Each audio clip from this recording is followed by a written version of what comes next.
Olá, irmãos, a paz do Senhor Jesus, tudo bem com vocês? Eu espero que sim. Estamos iniciando mais um estudo bíblico, agora a lição de número 11, para a glória de Deus. Chegamos na lição de número 11. Agradeço a Deus por esta oportunidade, pela vida dos irmãos, pelo pastor Juarez, que também está aqui sempre nos apoiando, nos ajudando a transmitir esse estudo bíblico aos amados. Que Deus em Cristo abençoe a todos nós e nos dê o entendimento correto da sua palavra. Que juntos nós venhamos crescer na graça e no conhecimento do Senhor. Amém? O tema da lição de hoje vai falar sobre os atributos da unidade da fé, que é a humildade, mansidão e longanimidade. Vamos trabalhar um pouquinho com esses 3 atributos da unidade da fé. Que Deus em Cristo nos conceda a sua graça por meio desse estudo, em nome de Jesus. Nesse estudo estão divididos 2 textos que nós vamos meditar juntos, que o primeiro está na Epístola aos Efésios, no capítulo 4, do versículo 1 ao 4, e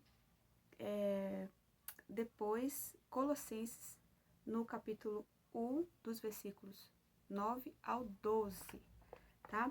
Aqui vai dizer o seguinte: após concluir a oração intercessória em favor da igreja e, ao mesmo tempo, estimular os cristãos a viverem para a glória de Deus, no livro da Epístola aos Efésios, no capítulo 3, 16 ao 21, vai tratar um pouco dessa oração intercessória, né, que nós estudamos na lição passada, a lição intercessória que o apóstolo Paulo fez aos Efésios.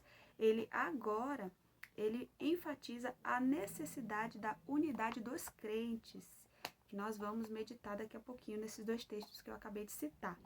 Aqui nesta lição vamos estudar as virtudes fundamentais, que são humildade, mansidão e longanimidade, que levam a igreja a viver uma perfeita unidade conforme a palavra de Deus. Amém? Vamos entender o que tudo isso vai dizer a partir do primeiro tópico, que vai tratar do seguinte argumento: para haver unidade é preciso humildade. Vou repetir: para haver unidade é preciso humildade. A humildade é uma virtude imprescindível para o fortalecimento da comunhão cristã. Espera-se que os crentes sejam humildes, não somente diante de Deus, mas também entre eles, entre nós. Vamos ler aqui a Epístola aos Efésios, no capítulo 4, a partir do versículo 1. Diz assim: rogo-vos, pois eu, o preso do Senhor, que andeis como é digno da vocação com que fostes chamados, com toda a humildade, mansidão e longanimidade, suportando-vos uns aos outros em amor, procurando guardar a unidade do Espírito pelo vínculo da paz. Há um só corpo e um só Espírito, como também fostes chamados em uma só esperança da vossa vocação. Agora vamos entrar lá no livro de Colossenses, no capítulo 1, a partir do versículo 9. Por esta razão, nós também, desde o dia em que o ouvimos, não cessamos de orar por vós e de pedir que sejais cheios do conhecimento da sua vontade, em toda a sabedoria e inteligência espiritual, para que possais andar dignamente diante do Senhor, guardando-lhe em tudo, frutificando em toda a boa obra e crescendo no conhecimento de Deus, corroborados em toda a fortaleza, segundo a força da sua glória, em toda a paciência e longanimidade com gozo, dando graças ao Pai que nos fez idôneos para participar da herança dos santos na luz. Glórias a Deus. Aqui nós vimos que a humildade é uma virtude imprescindível para o fortalecimento da comunhão cristã. Vamos observar a importância de obtermos a humildade, de usufruirmos dela, de viver nela como igreja do Senhor. O primeiro subtópico vai falar do modo digno do viver do crente. Vamos observar: a conduta geral do crente é o destaque dessa seção da carta. O apelo apostólico é para que os crentes andem de modo digno da vocação. O primeiro versículo que nós lemos no capítulo 4 da Epístola aos Efésios. Ou seja, A nossa conduta diária deve corresponder à chamada recebida para ser um membro do corpo de Cristo, a igreja. Isso pressupõe que o andar do crente está diretamente relacionado ao nível de unidade que ele tem com Deus e com os irmãos. Nesse sentido, a fim de desenvolver essa unidade, o apóstolo apresenta 3 virtudes essenciais: a humildade, a mansidão e a longanimidade. O apóstolo Paulo está escrevendo aos Efésios aqui. Mais uma vez, ele começa o texto dizendo eu preso, porque nesta ocasião o apóstolo Paulo encontrava-se preso, mas já estava transmitindo à igreja de Efésios, né, a sua preocupação, a sua doutrina, a doutrina conforme o Evangelho do Senhor para com a igreja do Senhor. E trazendo a eles, né, o conhecimento da necessidade de observarmos no Senhor a humildade, o atributo, né, da unidade da fé, que é a humildade, a importância dela no viver do crente. Né? Aqui está dizendo que a nossa conduta, né, no geral, é essa que nós esperamos. Né? Uma vez que nós obtemos esse conhecimento, nós vamos praticar agora esse conhecimento. Nós vamos entender a importância dessa virtude em nós, né? Ela é imprescindível para o fortalecimento, a humildade. E a humildade aqui não quer dizer daquela humildade que muitos têm o conceito de achar que a humildade é a falta de dinheiro, né? É a presença, né, da pobreza, é o vestir de forma simples. Humildade não é isso. Humildade, ela faz parte da virtude, né, de um caráter de quem está em Cristo. E também no Senhor Jesus Cristo nós vamos aprender um pouco dessa humildade. E vamos observar que o próprio Jesus, ele nos ensina a ser humildes como ele é, e também ele faz um pedido de sermos humildes como ele é, sermos santos, observarmos ele, o seu comportamento, as suas atitudes diante das adversidades que ele passou, e com ele nós aprendemos e obtemos essa humildade em nossas vidas. Para os povos pagãos, a humildade não era uma virtude. Pelo contrário, era considerada uma atitude negativa de fraqueza de caráter e falta de amor próprio. Antigamente, né, os pagãos, eles entendiam que a humildade ela era um sinônimo de fraqueza, porque achava-se nesse perfil de humilde, né, da pessoa humilde, fraqueza, insegurança, encontrava-se ali como um ponto negativo, né, da pessoa. Mas o apóstolo Paulo, ele veio mostrar que através do Senhor Jesus Cristo, a humildade, ela não era um fator negativo, mas em Cristo ela era uma virtude. E ele veio mostrar através da obra de Jesus por que ele estava enfatizando ali, através de Cristo, o bom exemplo da humildade. Ele diz aqui, não teve por usurpação ser igual a Deus. A primeira característica que o apóstolo Paulo destaca do Senhor Jesus é essa. Mas ele aniquilou-se a si mesmo, tomou a forma de servo. Jesus Cristo, sendo nosso Senhor, nosso Salvador, ele, quando esteve na terra, ele se anulou como Filho de Deus, no Cristo, da sua glória, no seu senhorio, né, de rei, e ele se aniquilou a si mesmo e tomou a forma de servo. E aqui na terra ele serviu aos homens e ensinou esses homens a servir também uns aos outros e a servir a Deus, como ele estava aqui servindo ao Pai. Filipenses 2, versículos 6 e 7. No Evangelho de João, nosso Senhor lavou os pés dos apóstolos, dando o exemplo de humildade. Lá no livro de João 13 ao versículo 15, o Senhor Jesus, ele exerceu a humildade, lavando os pés dos discípulos e falando o seguinte, que assim como ele também estava ali lavando os pés deles como Senhor, né? E eles ali estavam tratando o Senhor Jesus como mestre e Senhor. Ele falou, assim como eu estou fazendo convosco, façais, né? A vós também, né? Assim como eu estou fazendo com vocês, assim como eu estou lavando os pés de vocês, estou nesse ato de humildade. Façais assim uns com os outros, sejam humildes uns com os outros, lave os pés uns dos outros, ajude uns aos outros, porque era algo que era necessário fazer naquela época, para demonstrar que Jesus estava ali tratando desse atributo dentro de si, mostrando como se exercer a humildade diante dos nossos irmãos. Amém? Mas a humildade não era uma humildade, nesse ponto, movida pela falsa aparência. Jesus ele estava trazendo a essência da humildade ali naquele ato dele estar ali lavando os pés dos discípulos. E aqui também vai dizer, no livro de Mateus 23, 28, né, que fala assim, exteriormente, né, as aparências dos justos, né, aos homens, elas são demonstradas, né, a humildade, mas dentro dos seus corações existe ali hipocrisia, existe ali iniquidade.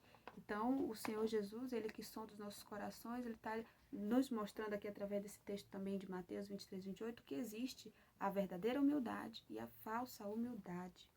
E assim, uma ação que reconhece a importância e o valor do outro, está lá no livro de Filipenses 2, 3. Então, vamos aqui observar que a verdadeira humildade, ela não é aquela que é vista pela sua aparência, né? Aparentemente, eu sou humilde, até aquelas pessoas que falam, eu sou humilde, mas nas suas atitudes, nos seus intentos, ali não demonstram nenhum ato de atitude, nenhum ato de atitude, do atributo da humildade. Muito pelo contrário, a gente vê o oposto, né? Como que a gente consegue identificar o que se faz, né? Por meio de suas ações. A gente pode identificar, a gente tem que descobrir, através da palavra do Senhor, quais são as características do verdadeiro, do verdadeiro atributo da humildade, vinda do Senhor, advinda do Espírito Santo de Deus, e daquela que é vista aparentemente conforme o parecer humano, né? O que o homem demonstra ser, que na verdade não é. Terceiro subtópico aqui vai tratar da verdadeira humildade, que fica claro que em Jesus e no ensino do apóstolo Paulo é que a pessoa humilde ela expressa a modéstia em oposição ao orgulho e à arrogância. 2 Coríntios 12, 20. Trata-se de uma postura que favorece o bem da coletividade no lugar do egoísmo. Assim, a verdadeira humildade coopera para a harmonia dos relacionamentos e promove a unidade do corpo de Cristo. Entretanto, é importante ressaltar que esta e as demais virtudes são produzidas pelo Espírito Santo que habita no crente. Não há que possa desenvolver tal conduta sem que o Espírito Santo o transforme. Aqui nós vamos observar também no livro de João 17, 21 ao 23, 1 Coríntios 12, 25, que nós vamos observar que o apóstolo Paulo aqui, dentre essas referências, vai dizer que ele tinha um pressentimento não, tinha um cuidado, um medo, um pressentimento que ele talvez poderia encontrar, né, um parecer seu, pessoal, que ele poderia encontrar os irmãos ali de uma forma que ele talvez não fosse querer encontrar.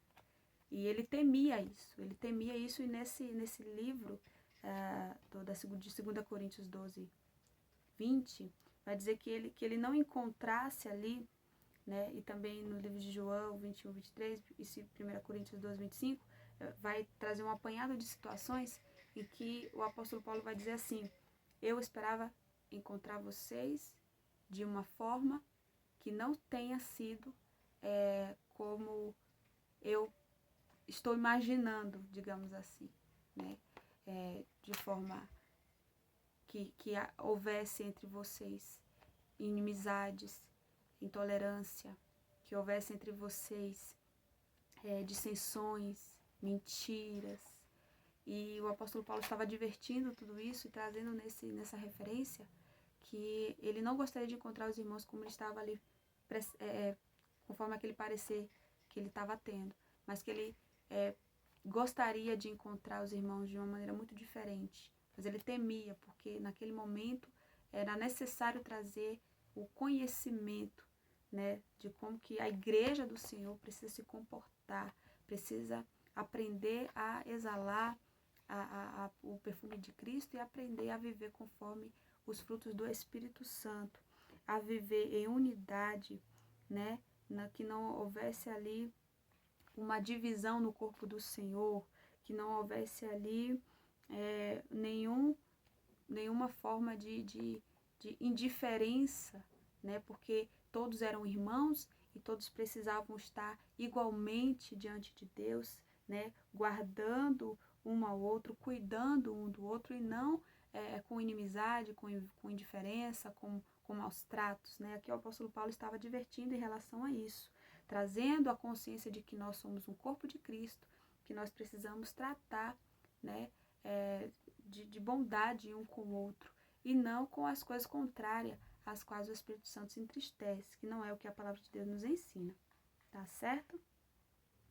Aqui no segundo tópico vai falar o seguinte: para haver a unidade é preciso mansidão. Observe que a humildade, mansidão, uma vai dando seguimento à outra, uma vai completando a outra. A virtude da mansidão produz crentes capacitados e a bem gerir os conflitos, promovendo paz e conciliação na igreja local. Primeiro subtópico, mansidão, um fruto do Espírito. A palavra mansidão transmite o conceito de ternura, gentileza, cortesia e paciência. 1 Coríntios 4:21, 2 Coríntios 10:1 e 2 Timóteo 2:25. Essa qualidade ela está dada nas Escrituras como um dos aspectos do fruto do Espírito, Gálatas 5:22. A mansidão é um estado que deriva da humildade. O termo indica a moderação nas ações, bom trato com o semelhante e ausência de precipitação. A expressão retrata o caráter de Cristo conforme o Senhor mesmo disse: aprendei de mim que sou manso e humilde de coração. Mateus 11:29. Aqui nós vamos observar, queridos, que a mansidão ela é um fruto do Espírito, um fruto do Espírito Santo. Nós, crentes, temos a presença do Espírito Santo dentro de nós. E um dos atributos, um desses frutos do Espírito é esses atributos, né, que nós estamos trabalhando aqui. A mansidão, ela transmite o conceito de ternura. Como é bom hoje nós podermos observar essa característica no caráter do crente, né? A ternura, a gentileza, a cortesia, né? Tudo isso é a presença do Espírito Santo habitando na vida do crente. E ao contrário disso, nós podemos observar que é a ausência do Espírito Santo. Quando nós vemos a ausência de ternura, a ausência de gentileza, a ausência de cortesia, a ausência de gentileza, é a ausência da presença do Espírito Santo. Porque o Espírito Santo é tudo isso. É o fruto dele. É o fruto que ele produz na vida do crente, na nossa vida. Então, nós temos que observar esses conceitos da palavra e observar dentro de nós se nós estamos dentro de nós, se nós temos esses frutos, nós estamos produzindo esses frutos, né?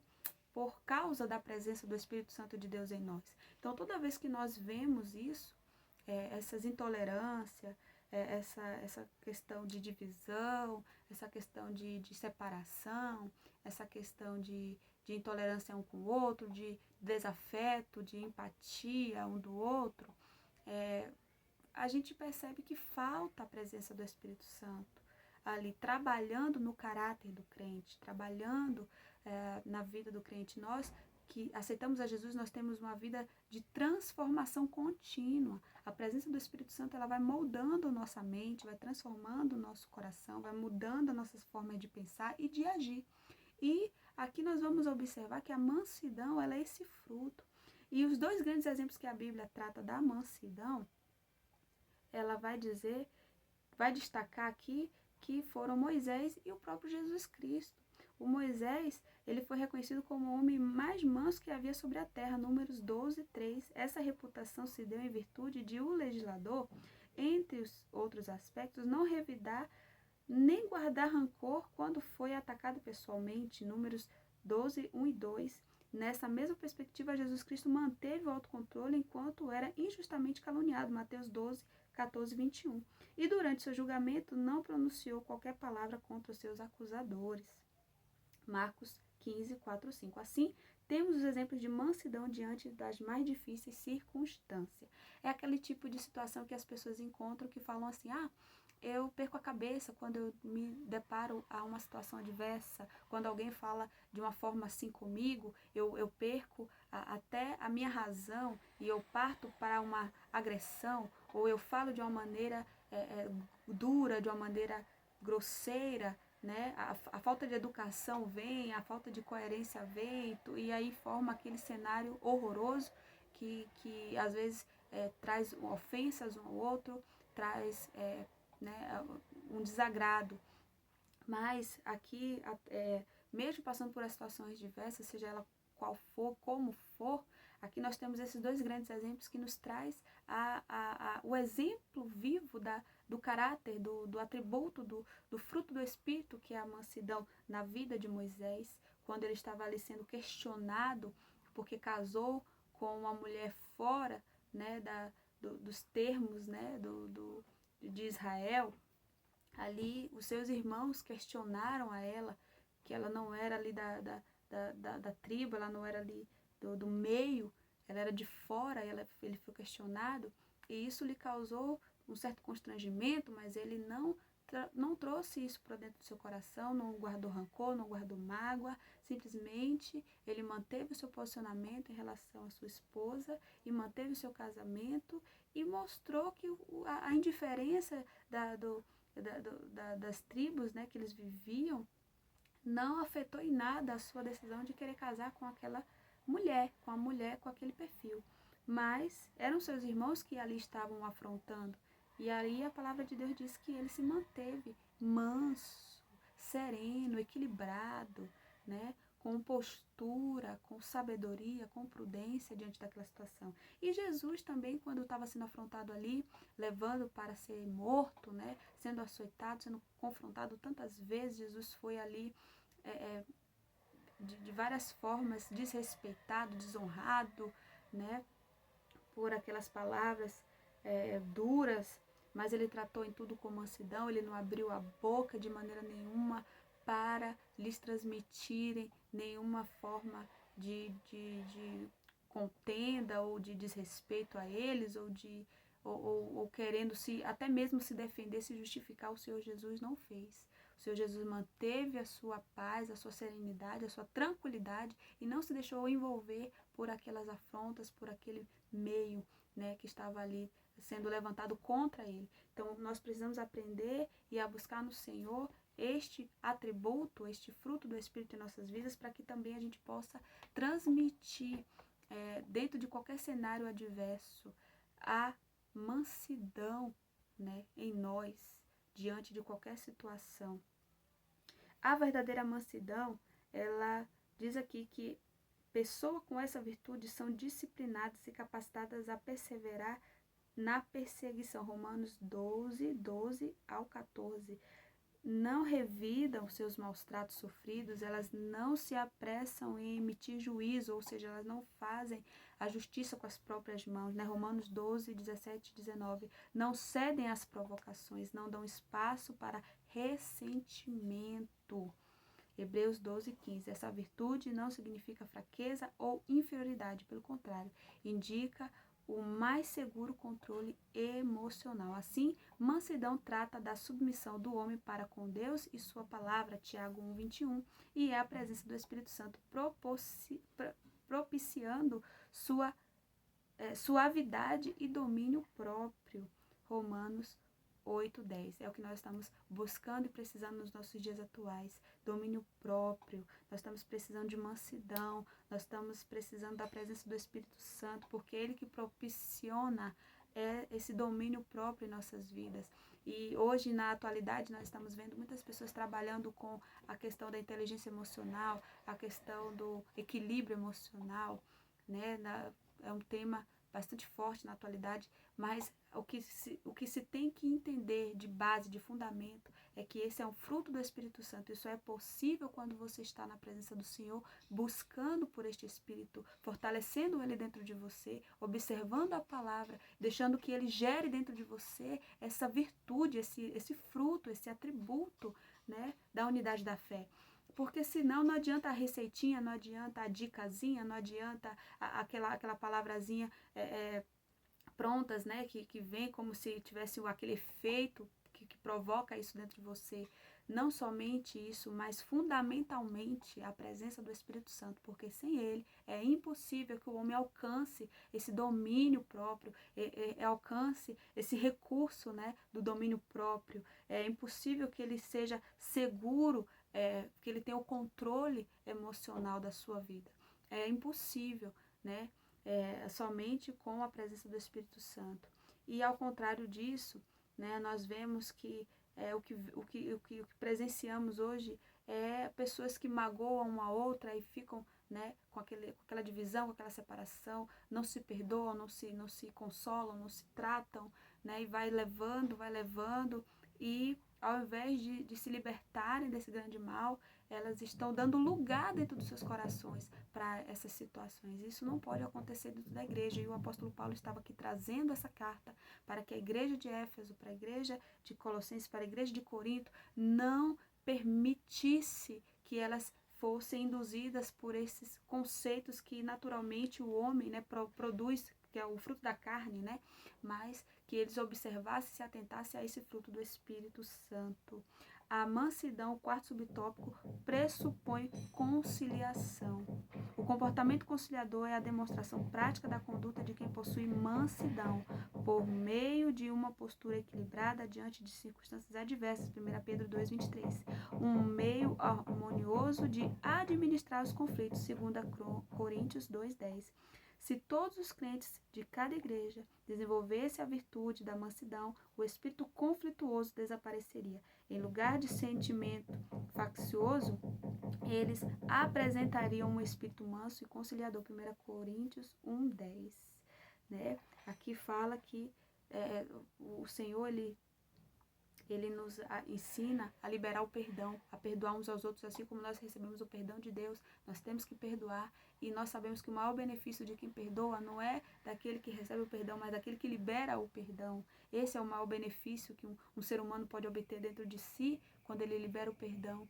Ele está sendo mais beneficiado do que aquele que está recebendo, porque aquele que está recebendo no seu parecer a justiça, né, pelo mal feito, mas aquele que está liberando perdão está recebendo libertação, está abrindo mão de qualquer tentativa de ocupar no seu coração um sentimento contrário, sentimento de revolta, de impunidade, sentimento de maldades, né, de ódio, de ira, de contenda, de divisão. Então ele está abrindo mão, ele está dizendo: aqui dentro do meu coração eu não permito. Então eu libero o perdão sobre a sua vida e ele segue com paz, com leveza, né, dentro de si.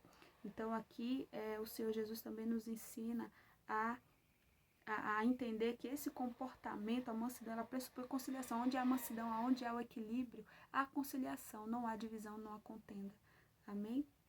Então, a palavra de Deus fala para a gente receber com mansidão a palavra, né, de exortação, nessa palavra que seja exortada dentro do nosso coração, porque ela tem o poder para nos salvar, ela tem o poder para nos libertar. Amém? E assim o Senhor fala para nós rejeitarmos toda e qualquer impureza, né? Toda e qualquer impureza, em nome de Jesus. E também fala aqui, dentro de todas essas referências, que a raiz da amargura, por ela muitos se contaminam. Então não temos que dar lugar a nada que venha, que não seja, né? Nada que não seja fruto do Espírito Santo, nada que não seja produzido pela presença do Espírito Santo. E nos afastar de tudo que desagrada a Ele. Amém? No terceiro tópico, nós vamos trabalhar o seguinte tema: para haver unidade é preciso longanimidade para o exercício do perdão. A virtude da longanimidade capacita o crente a ser tolerante com os erros alheios, e assim libertar o perdão aos ofensores. Primeiro subtópico, longanimidade, um fruto do Espírito Santo. Longanimidade também é um fruto do Espírito Santo. Longanimidade tem o sentido de paciência, tolerância e constância. 1 Pedro 3,20, 2 Pedro 3,9, Colossenses 3,12 ao 13. É mais um dos aspectos do fruto do Espírito Santo desenvolvido no crente. Gálatas 5,22. Amém? Em termos gerais, essa virtude significa tolerar pacientemente a má conduta dos outros. 1 Coríntios 6, de 1 ao 6. Tanto que a Bíblia nos ensina a ser pacientes na tribulação. Romanos 12, 12. Assim, suportar os erros uns dos outros e as adversidades da vida são o lado prático da paciência, pois o próprio Deus é descrito como longânimo e tardio em irar-se. Salmo 86, 15. Contudo, o exercício da paciência requer a virtude do amor, que é o princípio basilar de todas as ações do crente salvo por Cristo. 1 Coríntios 13, de 1 ao 7. Então, aqui nós vamos observar que o nosso Deus, ele é longânimo e tardio em irar-se. E por causa dessa longanimidade de Deus, que nos abraça, que nos perdoa, que é paciente conosco, né? Que nos ajuda a cada dia, que nos entende, que nos compreende, que nos dá uma nova chance. Assim o Senhor está nos ensinando a sermos uns com os outros, né? Essa é a conduta que se espera do crente, de cada um de nós, que estamos salvos em Cristo. Amém? O segundo subtópico, suportando uns aos outros. Durante a nossa jornada cristã, nos deparamos com múltiplas situações de hostilidade. Atos 14, 22. São nesses momentos conflituosos na igreja que devemos suportar uns aos outros em amor.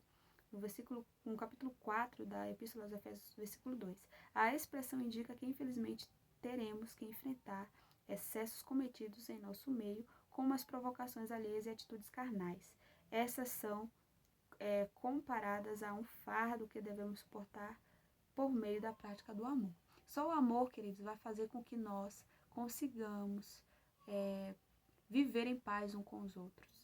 Só o amor, só a prática do amor, né, vai fazer com que a gente suporte um ao outro com toda indiferença, com toda forma, às vezes difícil de lidar, muitas vezes muito difícil de lidar, mas sabendo que o Senhor, Ele é por todos nós, o Senhor está em cada um de nós, o Senhor está a nos ajudar em todo o tempo e nós precisamos, com esse mesmo cuidado, com essa mesma misericórdia que o Senhor tem para conosco, nós temos que ter para com o outro. É aquela questão de dizer, olha, não trate o outro como você não gostaria que tratassem a você. Trate os outros como você gostaria de ser tratado. Ame como você gostaria de ser amado. Cuide como você gostaria de ser amado. E a palavra do Senhor, ele diz que a gente fazendo isso, a gente está exercendo o amor, né? O perdão é o terceiro subtópico desse último tópico que nós estamos vendo. O perdão como a premissa do amor. O perdão precede o amor, é uma prática do amor. O amor é um atributo divino, 1 João 4,8. O principal aspecto do fruto do Espírito Santo, Gálatas 5,22. É uma virtude altruísta que nos conduz a tratar aos outros como gostaríamos de ser tratado, Mateus 7,12. Desse modo, a tolerância entre irmãos em Cristo deve ser mútua, isto é, amando ardentemente um ao outro, com um coração puro, 1 Pedro 1,22, perdoando e sendo perdoado. Quando esse estilo de vida é adotado pelos crentes, acabam ser disputas na igreja.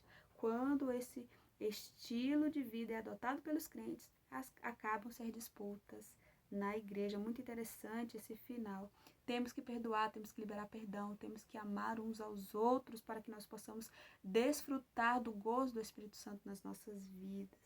Amém? Vamos importar mais uns com os outros, vamos permanecer unidos na fé, vamos exalar o amor, vamos viver o amor, vamos praticar o amor em nome de Jesus. Para que possamos entender isso, a Bíblia diz também aqui que assim resplandeça a luz do Senhor em nossas vidas, né? Pelas nossas obras. Assim nós vamos ser notados, vamos ser vistos, assim vamos acolher vidas, vamos amar uns aos outros. E a conclusão vimos que o convite do apóstolo Paulo aos crentes para viver digno de uma perfeita unidade, né? Esse é o convite do apóstolo Paulo. Para garanti-la, mostramos que algumas virtudes são essenciais. A humildade fortalece a unidade, a mansidão que gere os conflitos e a longanimidade que suporta os erros alheios. Quando os crentes vivem essas virtudes, as dissensões desaparecem e o nome do Senhor Jesus Cristo é glorificado. Então, aqui a palavra do Senhor fala em 1 Coríntios 1,10 que nós temos que ser unidos, temos que viver no mesmo pensamento, temos que andar na mesma direção, em nome de Jesus, tendo o mesmo parecer, tendo a mesma visão. Há um só Deus, há um só corpo, há um só Espírito, há uma só fé, há um só Deus sobre as nossas vidas. Então não tem que haver diferença entre eu e você, entre a sua forma de pensar com a minha, a nossa forma de pensar, o nosso parecer tem que ser o mesmo, tem que ser unido, com o mesmo propósito, com o mesmo parecer, porque nós servimos ao mesmo Deus e Senhor Jesus Cristo.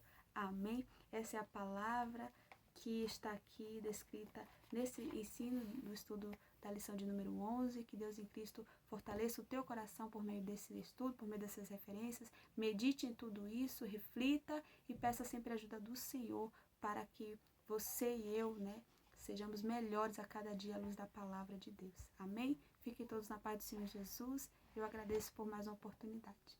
Amém.